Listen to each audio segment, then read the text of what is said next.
E aí, pessoal, vamos dar uma explicadinha aqui no conteúdo, né, mais como uma forma de revisão, né, de radicais. E aí a gente vai falar um pouco aqui de raízes enésimas, né? Diz assim: a raiz enésima de um número natural. Consideramos um número natural real A e um número natural N, com N maior que 1. Aí diz assim: a raiz enésima de um número real A é indicada pela expressão raiz enésima de A, onde A vai ser o radicando e N vai ser o índice. É assim que a gente tem que identificar, pessoal, o que é A, quem é A e quem é N aí quando a gente expressa dentro de uma raiz, né? Então, quem vai estar dentro da raiz nós vamos chamar de radicando. E esse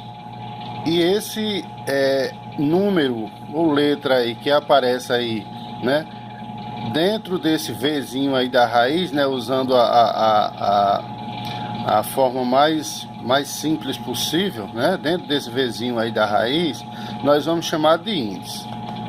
Ainda diz assim: para examinar esse conteúdo de raiz enésima, vamos separar o estudo em dois casos: quando o índice for par e quando o índice for ímpar, né?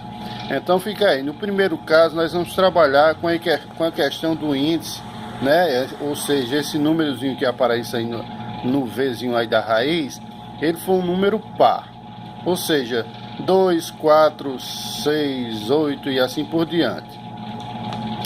A gente ainda diz assim: quando o número real A é positivo e A maior que 0 e N um número natural par diferente também de 0, a expressão raiz enésima de A é igual ao número real positivo B. Então sempre será um número real positivo, né? O valor, a raiz enésima de A vai ser igual a B. E esse B, ele tem que ser positivo. E ainda reforça que B seja uma potência, né? Que B seja uma potência. Então, se a gente joga o resultado em forma de potência para a gente obter esse valor de A aí, né? Então, se eu dissesse a raiz quadrada de 4 seria igual a 2. Quem seria B? 2. Aí 2 seria uma potência. A gente transforma em potência para provar, né? Então, 2 ao quadrado igual a 4, certo? Então, é mais ou menos isso aí que a gente está explicando. Aí nós temos aí alguns exemplos, pessoal, né? Tá aí a raiz de 49 igual a 7, pois 7 ao quadrado igual a 49. 7 ao quadrado é a mesma coisa de 7 vezes 7. E aí também temos aí um exemplo com números decimais e assim por diante. Também temos raízes que seja maior que índice 2, né? A raiz sexta, a raiz oitava, né? E assim por diante. Muito bem. Agora, pessoal, quando o índice for ímpar, né? A gente antes da gente falar sobre o índice ímpar, a gente também tem que considerar os seguintes casos. Jamais um número negativo vai ter uma raiz quadrada, certo? Então isso aí fica fora de contexto, né? Nós temos aí a explicação, né? Até porque se eu elevar qualquer número negativo ao quadrado, eu vou ter um número positivo. E quem vai estar dentro da raiz é um número negativo. Então fica inviável, né, essa resolução. Beleza? Agora, e aí nós vamos ter, não, a raiz oitava de 258 não se define em R. Quando diz não se define em R, é porque não se define nos números reais, né? Então, o que são os números reais? É todo aquele conjunto que envolve os números naturais, números inteiros, números racionais e irracionais, né? Então fica isso aí. Outro fato também, né, diz assim: é importante notar que a diferença entre as expressões menos 9 e 9, a raiz de 9 negativo, né, menos raiz de 9 e a raiz de 9 negativo, tem que frisar isso aí, né? Nós vamos ver que são casos distintos aí, né? A raiz negativa de 9 e menos raiz de 9 são números diferentes, né? Vamos ver aqui. Menos raiz de 9, o sinal está fora da raiz. Então, aí é possível, porque nós vamos tirar a raiz de 9 e conservar o sinal. Agora, quando vai aparecer aí com a raiz de 9 ou com o 9 negativo dentro da raiz, aí não faz parte, não se define no conjunto R, ou seja, no conjunto dos números reais. O segundo caso, quando o índice n for ímpar, né? Então vamos dizer o seguinte: dado um número real A e um número natural ímpar, a expressão raiz enésima de A é igual ao número real B, tal que B elevado ao expoente n seja igual a A. A mesma coisa. Agora o que a gente vai destacar, né, o que a gente vai frisar, é que agora nós vamos trabalhar com números negativos. Aí, lembrando, pessoal, que dentro de um índice o 2 nunca aparece, né? Ao quadrado nunca aparece, né?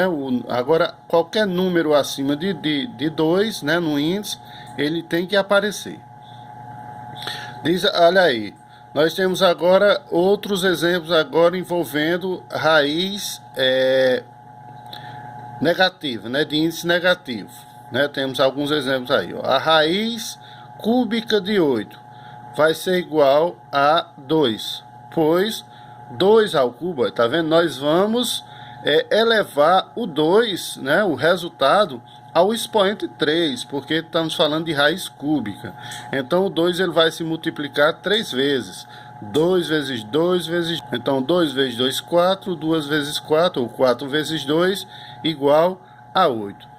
Olha aí. Quando nós passamos para um número negativo dentro da raiz, neste caso o índice sendo ímpar, aí nós podemos ter uma raiz negativa, né? A raiz cúbica, a raiz quinta, a raiz sétima, aí dos números negativos pode ter um resultado. Veja bem, nós temos aqui a raiz cúbica de menos 8 é igual a menos 2. Por quê? Porque está dizendo, nós vamos elevar, o resultado seria menos 2, ao expoente 3. E aí nós vamos utilizar aquele joguinho de sinal que a gente aprende lá no sexto ano, né? A regrinha dos sinais: menos com menos, mais com menos, menos. Então, como vai ser 2 ao cubo, o 2 vai ser multiplicado quantas vezes? 3. 2 vezes 2 vezes 2. Então, aí vai ficar um resultado negativo, porque menos com menos é mais e mais com menos é menos. Por isso, né, nesse caso aí, né, quando o índice for ímpar e a raiz, vamos dizer, o radicando, ele for negativo, aí sim é possível nós termos um resultado. E esse resultado sempre será negativo. Nós vamos ter aqui umas observações a se considerar, pessoal, que diz assim, ó: sendo n um número natural maior ou igual a 2, define-se, né, sendo n o índice, a raiz quadrada de 0 é igual a 0, a raiz de índice 25, né, 25ª de 0 é igual a 0, e a raiz 103 de 0 é igual a 0. Então, quando o radicando for 0, qualquer que seja o índice, sempre o resultado será 0.